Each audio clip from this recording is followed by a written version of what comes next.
Baik teman-teman, sebelum kita mulai pembelajaran, kita baca doa terlebih dahulu. Baca doa dimulai.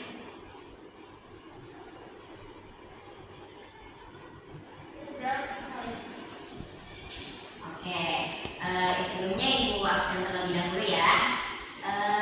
Anggrah Marisa hadir, Syadila Hadir Bu. Siti Wulandari, Hadir Bu. Sri Susanti. Hadir Bu. Oke, hadir semua ya. Oke, kita masuk ke dalam materi. Kita hari ini akan belajar tentang kemahiran dalam berdebat. Nah, sebelumnya apa sih teks debat itu? Teks debat itu adalah teks yang berisi kegiatan debat yang memuat bahasan atau suatu topik atau isu dari sudut pandang yang berbeda. Teks debat ini biasanya berisi argumen yang disampaikan oleh beberapa pihak, lengkap dengan kesimpulan yang didapat ketika sesi debat berakhir. Nah, selanjutnya. Nah, yang kedua ada ciri-ciri dari teks debat. Yang pertama ada terdapat dua tim, yaitu tim afirmasi dan tim oposisi. Nah, tim afirmasi itu biasanya ada tim pro dan juga ada tim oposisi yaitu tim kontra. Terus yang kedua ada terdapat dua sudut pandang yaitu pro dan kontra. Biasanya pro itu yang mendukung argumen dari teks berdebat yang diperdebatkan, dan yang kontra itu biasanya orang yang menentang dari argumen-argumen tersebut.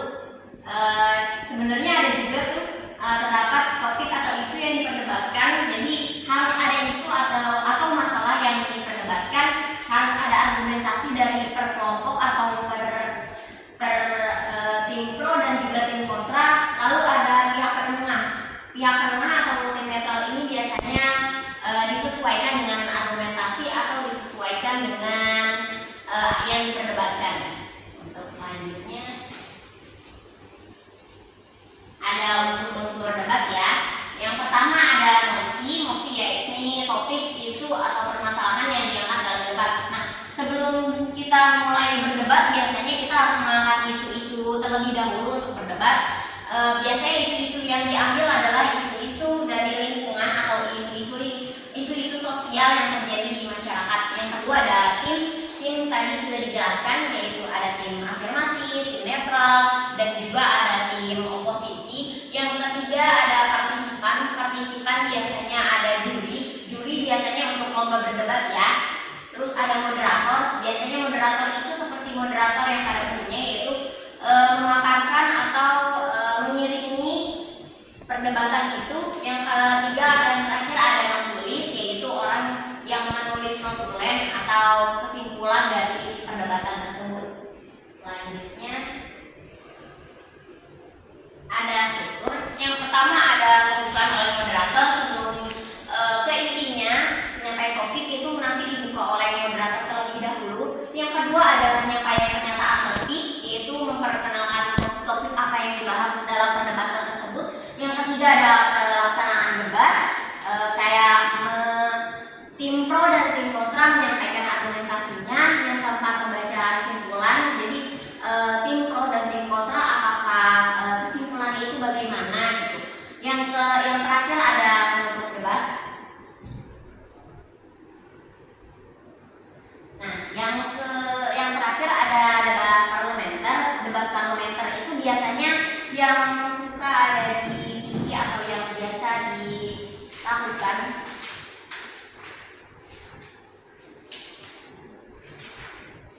Yaitu debat majelis atau debat-debat yang dikhususkan untuk undang-undang. Yang kedua ada debat kompetitif. Nah, debat kompetitif ini biasanya dilakukan untuk lomba-lomba yang sering ada di sini, atau debat konvensional itu biasanya debat manual gitu. Yang terakhir ada debat pemeriksaan ulang.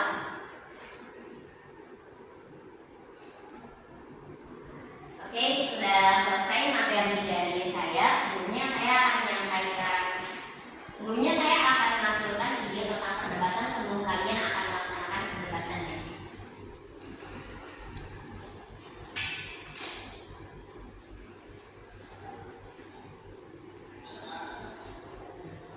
Nah, di sini ini anak lakinya sebagai moderator.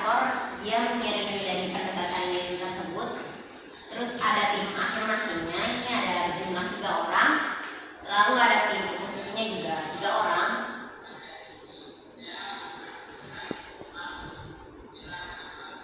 Era kenakalan remaja itu adalah topiknya.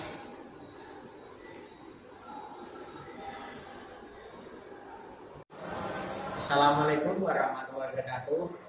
Perkenalkan, nama saya Galuh Setiawan. Di sini saya sebagai moderator. Pada hari ini saya akan memperkenalkan kedua tim yang akan berdebat, yaitu di afirmasi ada Eja, Aisyah, dan Reni. Sedangkan di oposisi ada Cindy, Abela, dan Mila. Pada hari ini saya akan memberikan tentang era kenakalan remaja. Di zaman globalisasi ini, dampak globalisasi sangat mendunia, seperti kebudayaan asing di Indonesia yang berdampak pada pergaulan bebas. Pergaulan bebas sangat berbahaya di kalangan remaja, karena kan membahayakan seksnya, bisa membahayakan kalau ada obat-obatan terlarang, dan juga mendapatkan efek yang berbahaya bagi semua kalangan. Namun di perdebatan kali ini pergaulan bebas itu salah siapa? Pergaulan bebas itu sebenarnya salah anak. Anak di usia remaja itu belum bisa mengambil keputusan yang tepat.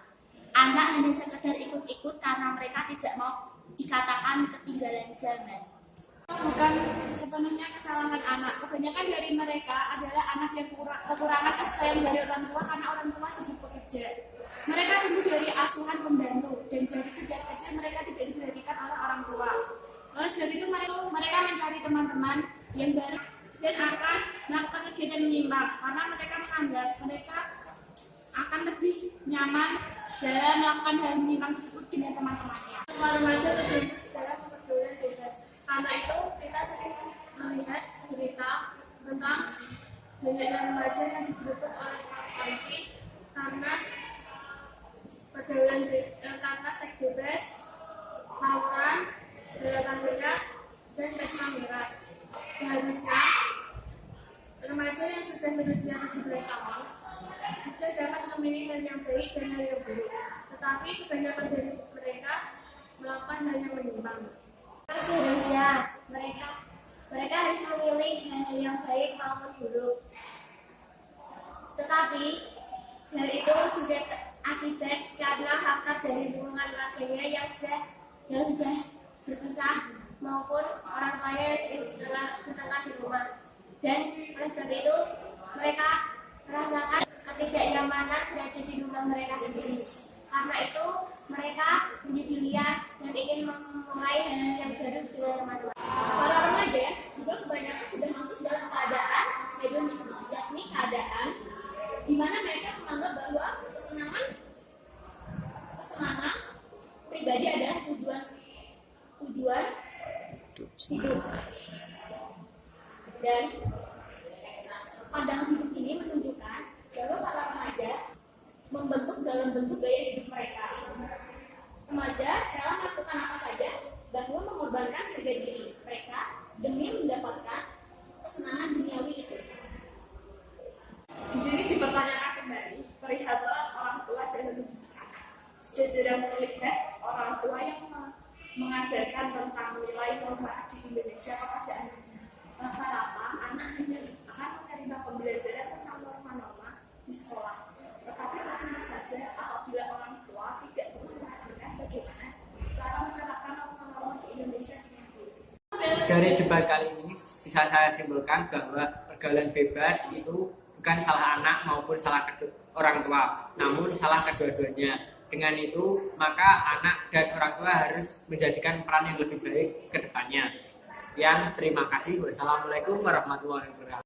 Tadi sudah ditonton ya video simulasi perdebatan. Jadi mari kita simulasikan di sini. Untuk Sri Susanti jadi moderator, untuk Wulandari jadi tim afirmasi, Syahila jadi tim oposisi, dan bisa jadi kesimpulannya. Oke, boleh maju ke depan. Moderator, ini kesimpulan di sini pada ke sana. Dan sini kamu samping moderator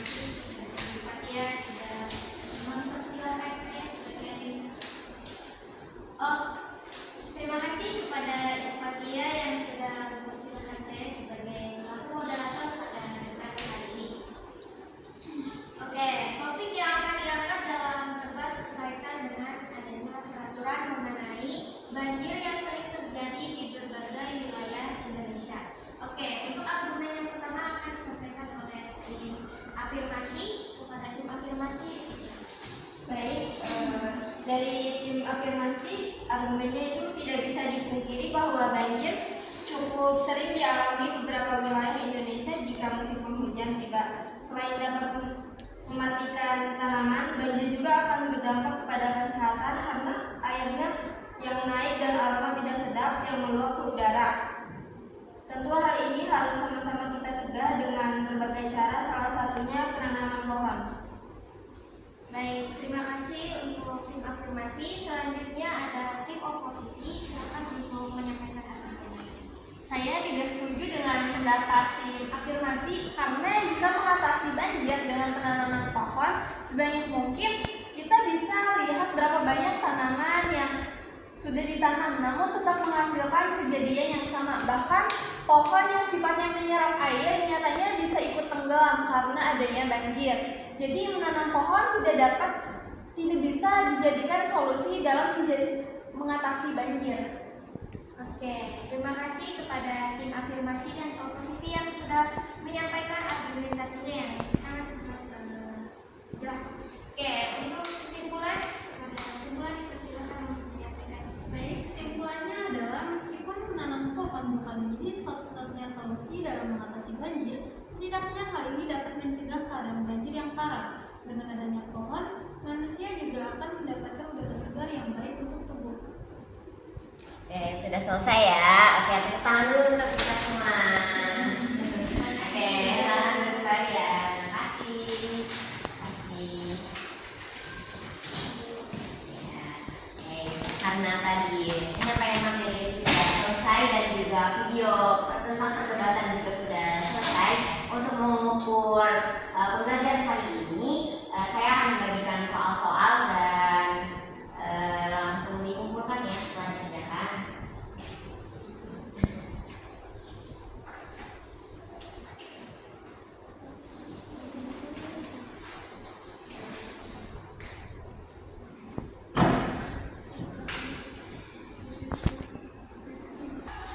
Baik anak-anak, karena waktunya sudah mau habis, silakan kumpulkan ya tugas-tugasnya.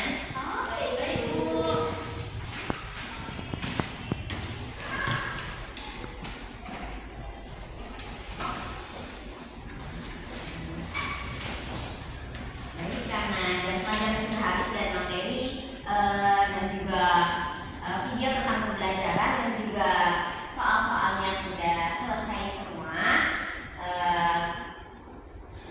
Ibu akhiri perjumpaan kita hari ini. Semoga materi yang disampaikan bermanfaat bagi kita semua.